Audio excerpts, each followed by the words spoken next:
Welcome to this video on Literature Standard 2. We will discuss how to determine a theme and its formation.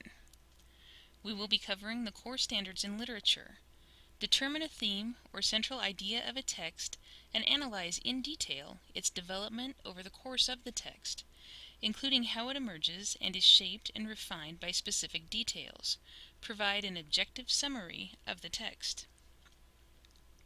We will be covering the following: determining a theme of a text, analyzing its development, providing a summary of the text.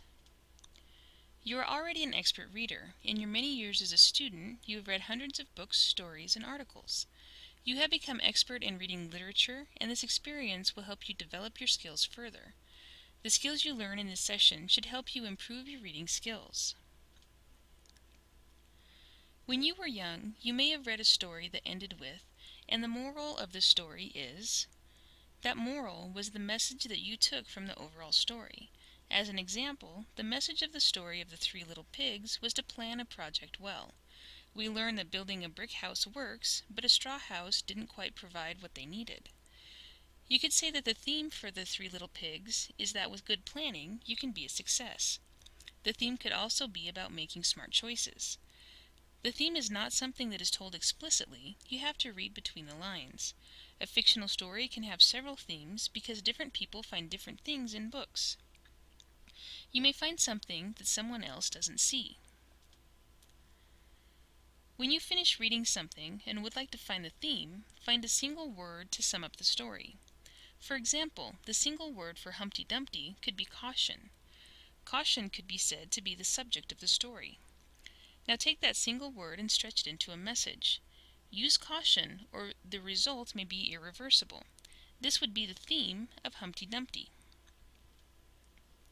Sometimes a theme can be found by reading through the story and looking for topics that show up again and again. If you thought, as you were reading, that the author already covered that subject, you have probably found the theme. If you have trouble picking out a theme, take a look at the relations between the parts of the story and the relations to the parts as a whole. As you learn, the story's theme is the message that the author wanted to convey. The author wanted to tell you something about life. Maybe it was about human nature, or love, or good and evil. It is not uncommon to find more than one theme in a story, though they are usually related. The following questions can help you find more about the theme. What happened to the main character? What changes did they go through in the story? Did they learn anything about life, or about themselves, or about other people? Were there any questions that were answered in the course of the story? Did the main character have any sudden realizations? Did the main character get any advice from a trusted minor character? As you read the story, take notes. Look for recurring elements like repetitive phrases, symbols, and metaphors. For example, if a raven appears repeatedly, take note or underline the passage. Also make a note of the context in which the raven appears. Look over your notes and underline passages. What do you find stands out the most? Make a list of the elements that appear the most frequently. What are those elements? Look at how those elements work with the entire context of the story. For example, how does the raven relate to the main character or the plot? Look at the characters. What kinds of characters are they? Good, evil, neutral? What kinds of things do they want? Money, love, power? Why do these characters want these things? For example, the boy who wants love may have lost a great love at some point in his life. The girl who wants power may be an egomaniac who wants to take over the world. Find out what the author's intent was for creating those characters. What does the author say about them in the context of the story? Take a look at the plot. What obstacles do the characters encounter? For example, if the main character is a boy who wants to buy a gift for his mother, how does he go about getting that gift? His flaws may cause some of the obstacles, like if he stole the gift and ended up in jail. Are there obstacles that are beyond his control? In what ways does his character confront these obstacles? Does he go to jail willingly, or does he escape through the window? Find out how all of these pieces work together in a story. What is the intention of the author? In the example of the boy who wants to buy his mother a gift, the author might be commenting on how materialism controls some people, or he might be taking a stance of crime and poverty. A summary is an accurate description in your own words of the content of a story. It is a quick overview that could be used to quickly identify information with a minimum of browsing. An effective summary concisely describes the major points in the story or text. It is comprised of full sentences. An effective summary has the following parts. It is brief, no more than 250 words. It is complete, and it includes the topic and main idea. It is accurate, as it states facts, not opinion. It is objective. It reports what the writer intended without embellishment. An effective summary does not copy or imitate the story itself. It is not subjective or biased. It does not include reactions, interpretations, or opinions. An effective summary does not put words in the author's mouth. It is simply a statement of what happened in the story. Authors generally want to share an experience with their readers about understanding of life and human experience. An author may help someone to identify or open up new ways of thinking or feeling. Depending on the reader, the theme could be insignificant, superficial, elusive, life-changing, or poignant.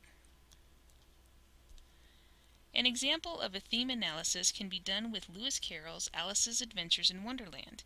A major theme in this book is growing up. All through the book, Alice changes sizes 12 times. In real life, people change size as they grow older. She grows both smaller and larger, but with each change, the process of her maturation is symbolized. Each time she changes size, she has to deal with a problem. Much like people, as they grow up, need to handle more and more problems. She first changes in size when she chases the white rabbit down the hole into Wonderland. She finds a key which unlocks a door. She is unable to go through the door because she is the wrong size. This could be compared to a child in real life who is growing up. A child struggling with growing older might one day feel like they should be bigger so they can go wherever they wish or do whatever they want to do. The next day, they may feel they would like to be smaller so they don't have to do chores. Alice's desire to be a different size may indicate that growing up is one of the themes of the book.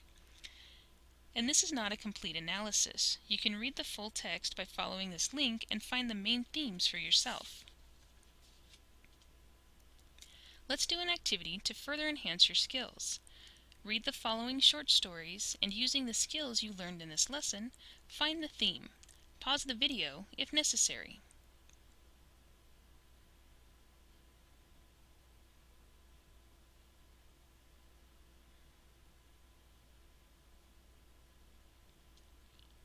Read the following short story and find what the theme is. Pause the video if necessary.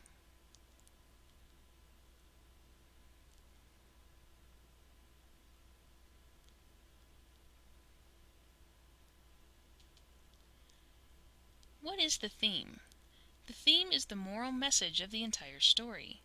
How can you find the theme?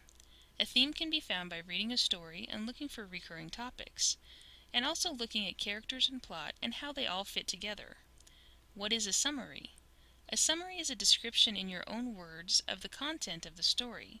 It is a quick overview that could be used to quickly identify information about the story. As a student, you're expected to be able to determine a theme or central idea of a text. You should also be able to analyze its development in detail and provide a summary of the text. We've come to the end of our session. We have discussed how to find the theme in a text. We've also gone over how to determine what the text is trying to say and summarizing what you found. By the end of this session, you should be able to do the following. Find the theme of a text. Analyze the text. Find objective summaries. This information should help improve your reading comprehension skills. Good luck with your reading.